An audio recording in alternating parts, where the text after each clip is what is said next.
আমার সকল বন্ধুদের জানাই প্রিয়া ইপসা কিচেনের থেকে স্বাগত। শীতকাল মানে নতুন আলু, আর এই নতুন আলু দিয়ে আলুর দম খেতে কিন্তু আমার মনে হয় প্রত্যেকের বেশ ভালো লাগে। কার কার নতুন আলু দিয়ে আলুর দম খেতে ভালো লাগে একটু কমেন্টের মাধ্যমে জানিও তো, বিশেষ করে এরকম ছোট ছোট আলু দিয়ে। আজকে তাই প্রিয়া ইপসা কিচেনের থেকে তোমাদের সাথে শেয়ার করলাম ছোট ছোট নতুন আলু দিয়ে আলুর দম। রেসিপিটা ভালো লাগলে প্লিজ আমার চ্যানেলটিকে লাইক করে দিও। তবে দেখে নাও আমি এটা কেমনভাবে তৈরি করি। প্রথমে আলুগুলোকে সেদ্ধ করে নিয়েছি, তারপর ঠান্ডা হয়ে গেলে আলুগুলোর থেকে খোসাগুলো ছাড়িয়ে নিলাম। খোসাগুলো ছাড়ানো হয়ে গেলে এবারে দেখো এরকম কাঁটা চামচ দিয়ে প্রত্যেকটা আলু আমি এরকমভাবে ফুটো ফুটো করে দেবো। তাহলে কি হবে, মশলার স্বাদ আর গন্ধ খুব সুন্দরভাবে আলুর মধ্যে ঢুকে যাবে। তাই এরকমভাবে আমি বলবো আলুর দম করার সময় আলুগুলো যদি কাঁটা চামচ দিয়ে ফুটো করে নাও, দেখবে খেতেও কিন্তু বেশ ভালো লাগে এই আলুগুলো। সব আলুগুলো একইভাবে কাঁটা চামচ দিয়ে ফুটো করে নিলাম। গ্যাসটাকে হাই ফ্লেমে রেখে একটা কড়া বসিয়ে দিয়েছি, তার মধ্যে দিয়ে দিলাম বেশ খানিকটা সর্ষের তেল। অবশ্যই কিন্তু সর্ষের তেলে রান্নাটা করো। ফোড়নের জন্য দিলাম 2 শুকনো লঙ্কা, 2 ছোটো এলাচ, 1 টুকরো জয়িত্রী আর গোটা জিরে।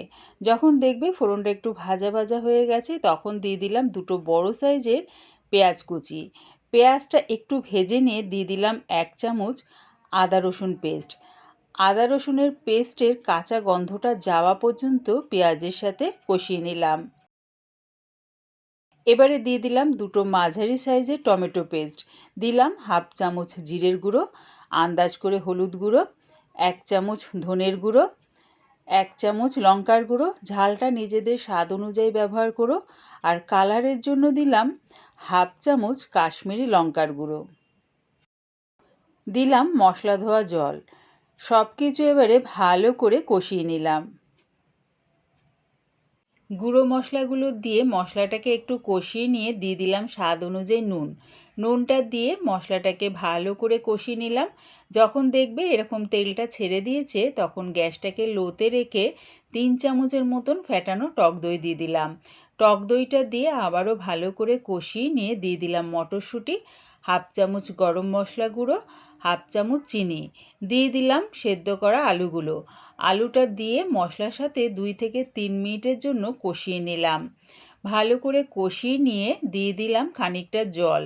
যেহেতু আলুগুলো 80% মতন সেদ্ধ করা আছে তাই খানিকটা জল দিয়ে ঝোলের সাথে এটা ফুটতে দেব। তাহলে কি হবে, মশলার স্বাদ আর গন্ধ খুব সুন্দরভাবে আলুর মধ্যে ঢুকে যাবে। দিয়ে দিলাম ওপর থেকে 3টে চেরা কাঁচা লঙ্কা। গ্যাসটাকে মিডিয়ামে রেখে চাপা দিয়ে এটা ফুটতে দিলাম। প্রায় 5 মিনিট পর চাপাটা খুলে তোমাদের দেখাচ্ছি। দেখো আলুর দমটা কিন্তু রেডি হয়ে গেছে। দিয়ে দিলাম ধনেপাতা কুচি। ধনেপাতা কুচিটা দিয়ে আলুর দমের সাথে ভালো করে মিশিয়ে নিলাম।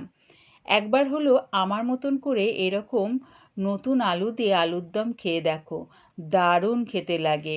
ব্রেকফাস্টে হোক বা ডিনারে, রুটি, পরোটা, লুচির সাথে কিন্তু এরকম মটরশুঁটি দিয়ে আলুর দম কিন্তু জাস্ট জমে যাবে।